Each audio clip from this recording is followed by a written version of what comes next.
Good evening and welcome to Arizona Illustrated for Wednesday, July 11th, 2012.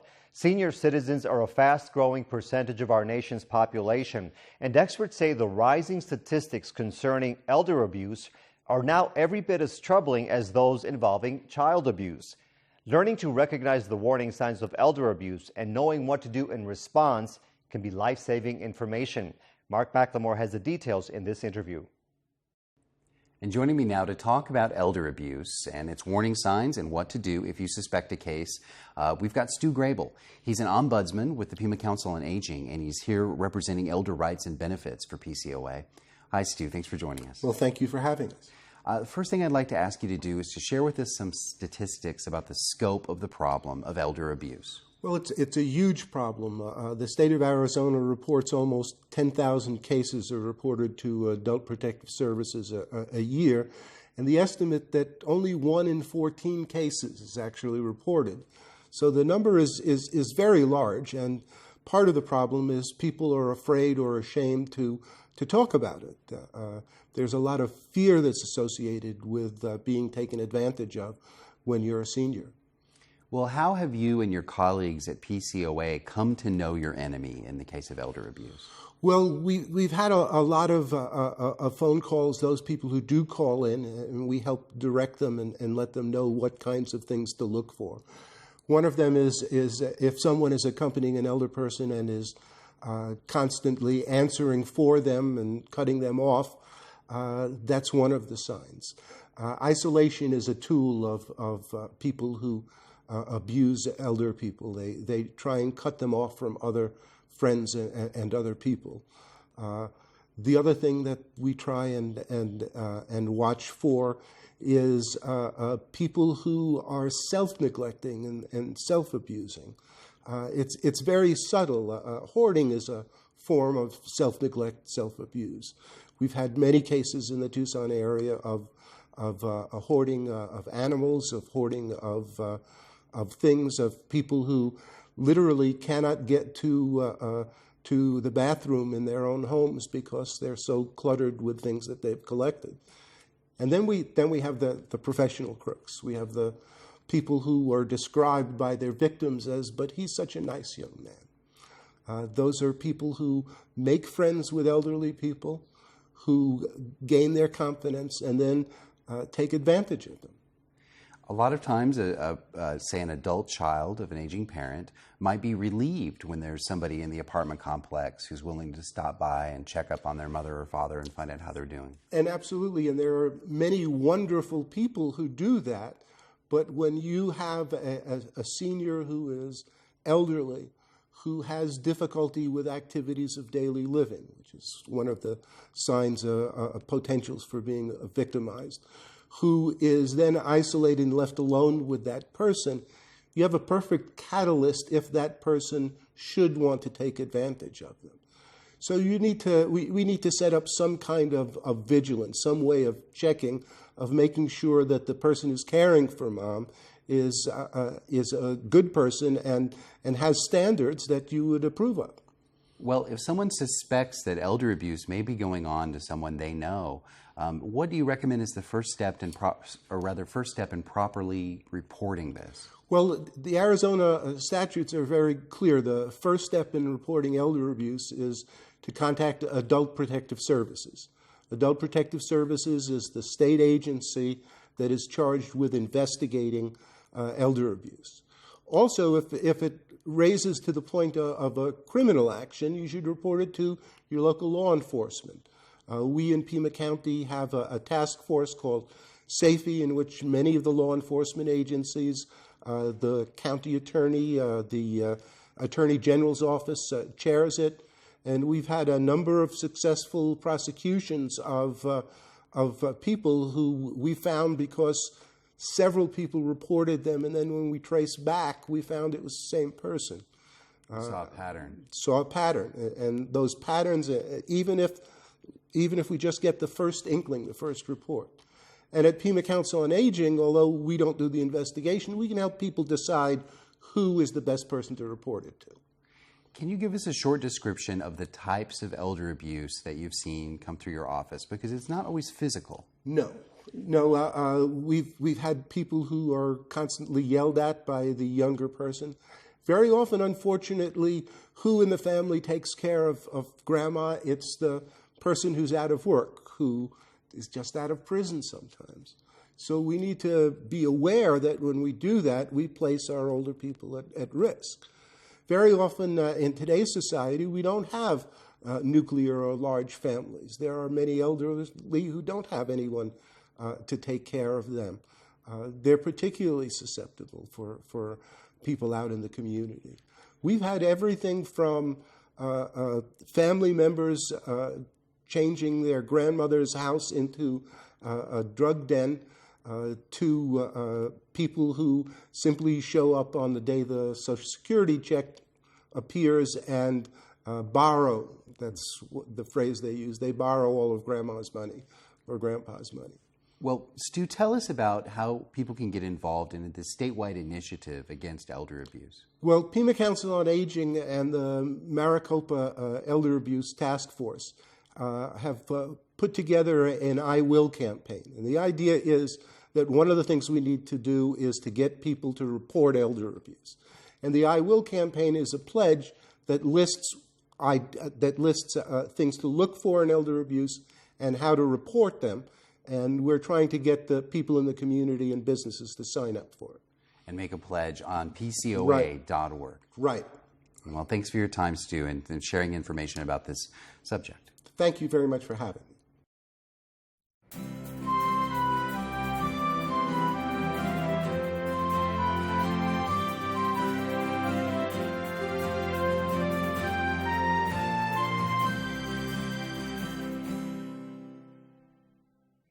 It is often said that music is the international language, and the chorus from Southern Arizona is turning this expression into tangible action. Música Sin Fronteras is Spanish for Music Without Borders, and the group is putting on a concert this weekend as part of a fundraiser to try to fly to Panama and Cuba. Joining us with this information is chorus director Dr. Lori Keene. With her is singer Christina Jarvis. Thanks for being here. Thank you very much. So what is Música Sin Fronteras all about, and how long has it been around? Música Sin Fronteras started in 2006 in response to a Latin American music conference hosted by the University of Arizona. So I recently moved to Bisbee with my family and decided it would be wonderful to start a binational chorus of some kind if possible, since we live so close to the border. And so I submitted a proposal and then scrambled to get some singers from Agua Prieta, Sonora, and got some help from my dear friend Christina here and people from Tucson as well as Southern Arizona, and we were able to present a Jesuit colonial mass as part of this conference. Okay, and Christina, so what is your background in music, and why did you decide to get involved with this particular organization? I love early music, and I direct a group called Música Sonora, and we specialize in the performance of early music. So when Lori, who was already a friend, asked me to sing, of course it was, oh, heck yes. And I'm also the music director at Grace St. Paul's Episcopal Church, where Lori was the music director at the time of the merger. So we just connected that way. Okay, and Lori, you recently received a Fulbright Border Award, and that led to Binational Arts Institute. What is that all about? Yes, the Fulbright Border Award is more of a geographical award, and so you keep your affiliation. I work with Cochise College down in Southern Arizona, and so I was able to work with the college and then cross the border at least 6 times a month, try to develop collaborations and relationships with other musicians from Sonora. It was through my conversations with other musicians that the idea of starting an umbrella organization began. And so the Binational Arts Institute is a place where we can develop projects such as the one we're working on and include what we'd like to continue to do is do music lessons for students after school that include binational instructors, be able to collaborate on a number of different levels. Okay, and Christina, so what do you find most satisfying about being part of this organization? Lori is a wonderful musician. She's an excellent director. She takes really interesting risks. The music she chooses is challenging and exciting. And it's well worth the drive to Bisbee for the rehearsals. You know, I really love working with Lori and collaborating with people across the border and making this wonderful thing happen. And what do you want to tell us about this fundraiser that you're having on Saturday, July 14th? When and where? It's at Grace St. Paul's Episcopal Church, and it's at 7 o'clock. Grace St. Paul's is 2331 East Adams, which is 4 blocks north of Speedway and 1 block west of Tucson Boulevard. And we're accepting donations at the door. We're not charging admission, but we hope people will want to contribute to this really cool enterprise. And Lori, why Panama and Cuba? What's your mission? What's your goal?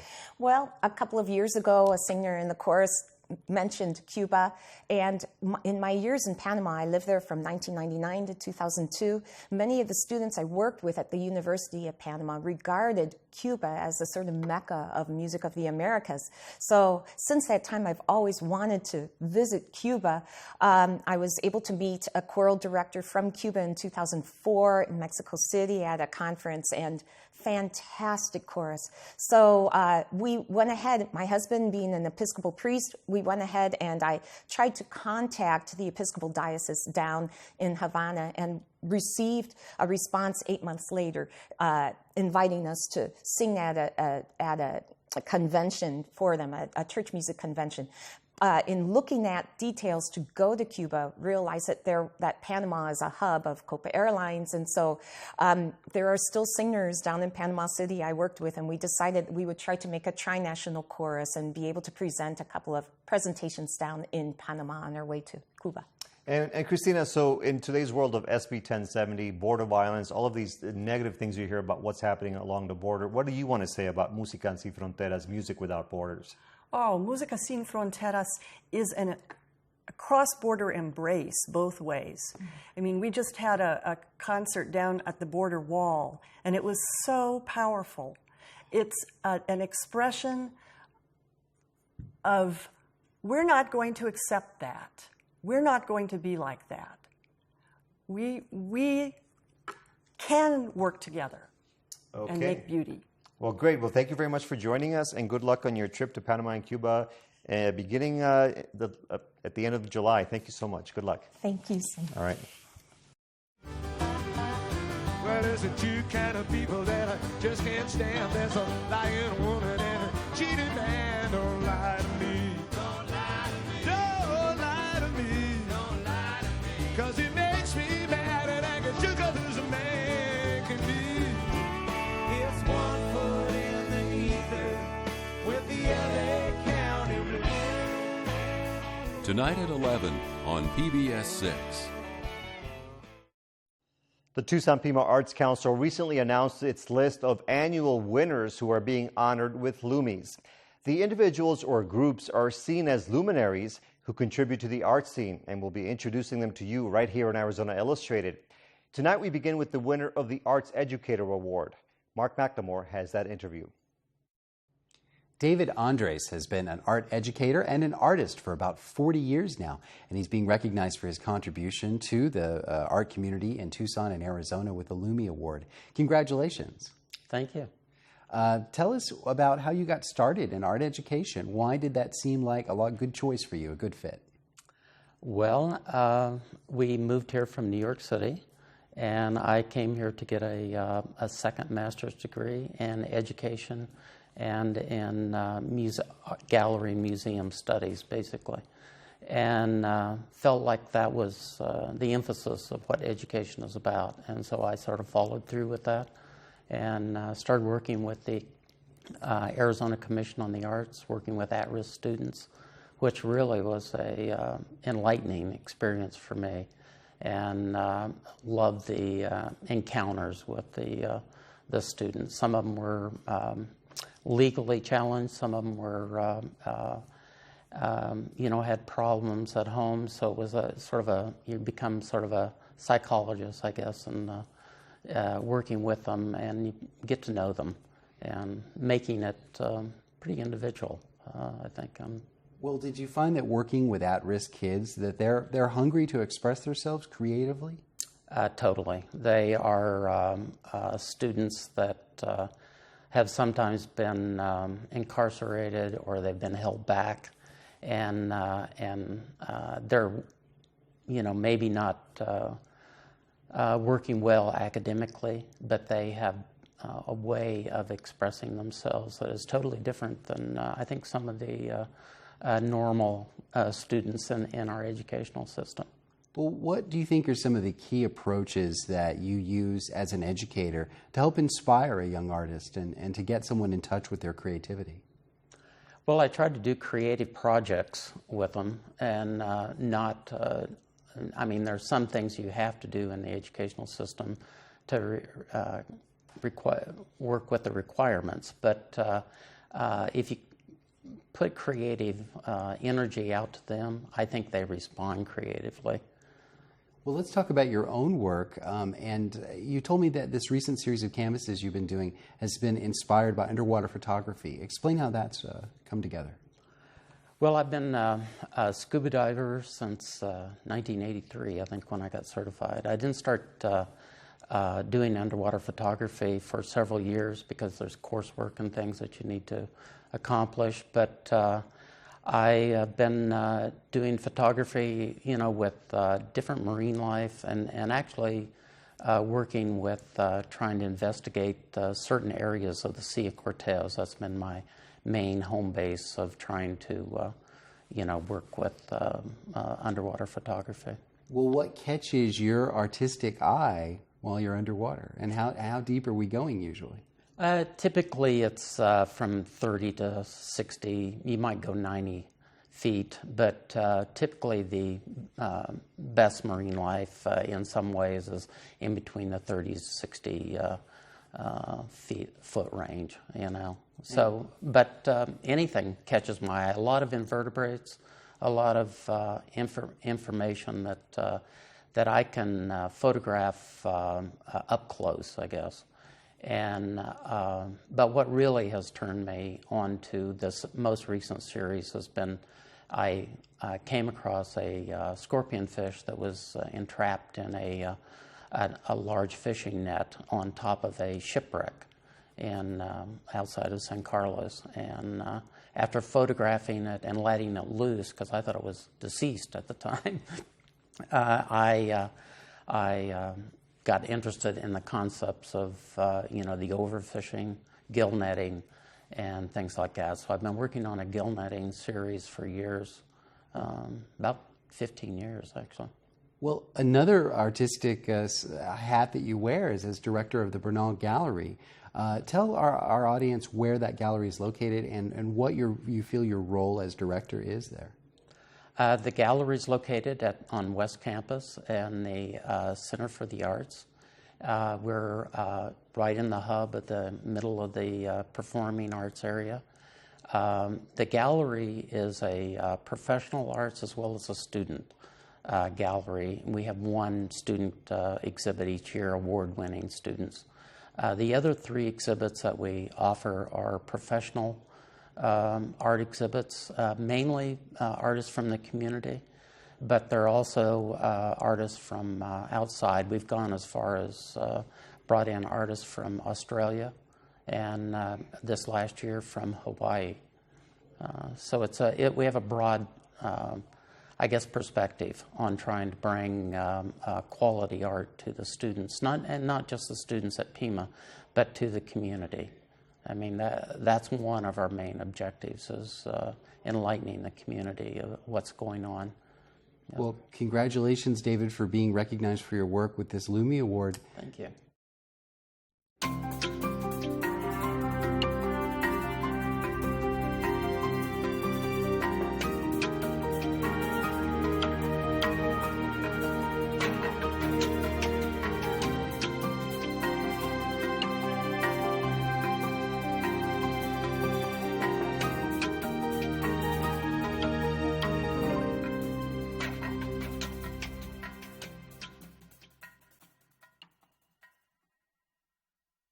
In this segment from KAET, our sister television station in Phoenix, we take you to the Arts Center in the city of Mesa, where the group Contratiempo recently performed as part of the center's Culture Connect program.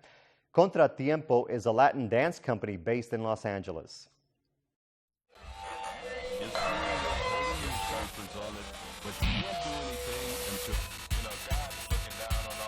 Our work really is about anything ranging from immigration to race resistance to gender politics. We're really interested in engaging ideas of our society and our culture, using the body as a tool for expression and a way to really explore these ideas in a way that makes people think and also inspires people into action. Ana Maria Alvarez and her fellow performers are committed to transforming the world through their art. Members of Contra Tiempo, an urban Latin dance theater company based in Los Angeles, they brought their unique style of choreography to the Mesa Arts Center this past spring. They also brought an approach to dance that fuses multiple forms with multiple perspectives. Contra Tiempo's philosophy and mission is really to represent voices on the concert stage that aren't traditionally represented in that venue. And what I mean by the concert stage is through concert dance, so through performance, really embodying experiences and ideas and realities of the communities that we are part of and that we are represented by, which is particularly the Latino and African American communities, but really communities of color in general. So let's try this again. Wapea, wapea, basic step, inside and adios. An important part of Contra Tiempo's mission involves community outreach. Prior to their performance, the company partnered with the Mesa Arts Center to conduct a series of salsa dance workshops. All people in general have the capacity to dance. We are using dance as a way to empower individuals, to create community, and to teach this idea of compassionate partnership, of being a part of a community and being a contribution to the world around them, but doing that all through dance. Step, very nice. We've been greatly expanding the role our artists play in our community when they come here, rather than just have them come and do a concert and leave. We really think there's tremendous benefit in wherever we can, wherever the artists have the expertise, in having them spend some more time in the community, in the schools, in community centers, so that we can get the biggest benefit out of them being here. Work it out, feel the music. During their 2-week residency, Contra Tiempo conducted workshops for students at 5 East Valley elementary schools, as well as at Metro High School and Mesa Community College, all part of the Mesa Arts Center's Culture Connect program. The Culture Connect program, the real goals of that is that students are coming together through shared arts experiences and learning about diversity. They're working together as teams. They're really building these amazing 21st century learning skills that are vital to students being the next workforce. We actually did something unique with this program in that in order to build basic understanding of salsa, we sent Mesa Community College students into the classrooms that Contra Tiempo would be visiting ahead of their visit. So students were building basic salsa moves with those Mesa Community College students. Then Contra Tiempo came into the classrooms and were really able to provide a deeper learning opportunity in salsa then. At the elementary schools, Contra Tiempo worked with 6th grade boys and girls on what was, for most, their initial experience with dance. Our first introduction to each community that we work with is through a rueda class, which rueda is a Cuban form of salsa that's done in a circle. It's kind of like square dancing with salsa. It's a lot of fun. People love it, and it's a great way to introduce a dance form in a non-threatening environment where everybody's working together and learning alongside one another. We start with that rueda class as a way to introduce salsa, as a way to introduce partnering, as a way to introduce some of the Spanish vocabulary that comes with the dance, and as a way to really have people learn to very quickly work together and get to know a little bit more about each other and about us. Anything that gives our children new experiences, we just jump on it. We're not just interested in academics, but we're also interested in culture, we're interested in the arts, we're interested in physical activities. We want our children exposed to all of those.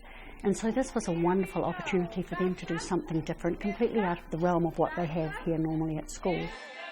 My 6th graders, 24 kids, walked into where they normally eat lunch, and they were greeted by a professional choreographer, and they were ready for it, but they still looked like maybe not in shock, but they were weary of what was going to happen, what they were going to have to do.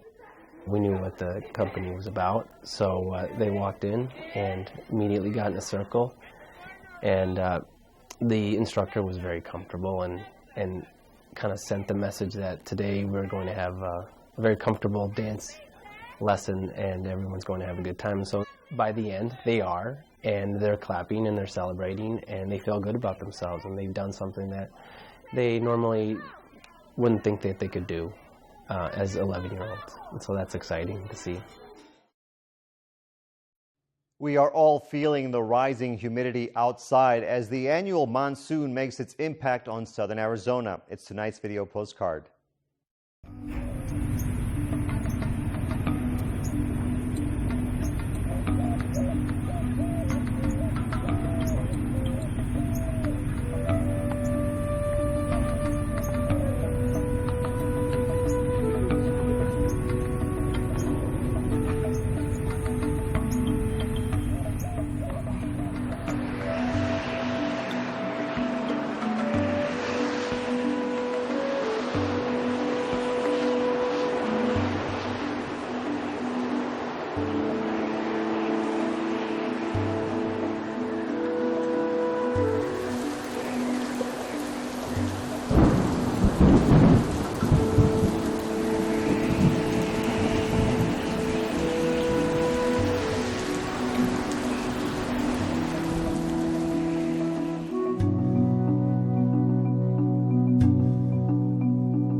You can get more news and information on our website, azpm.org. To comment on any story you saw tonight, click on it online and go to the bottom. We can also be reached via Facebook and Twitter. Coming up tomorrow night, we'll meet a young filmmaker who is pursuing his dreams in spite of his physical challenges. We'll take you to the movies outdoors as part of an annual tradition and meet another winner for their support of the arts. I'm Tony Paniagua. From all of us at Arizona Public Media, have a great night.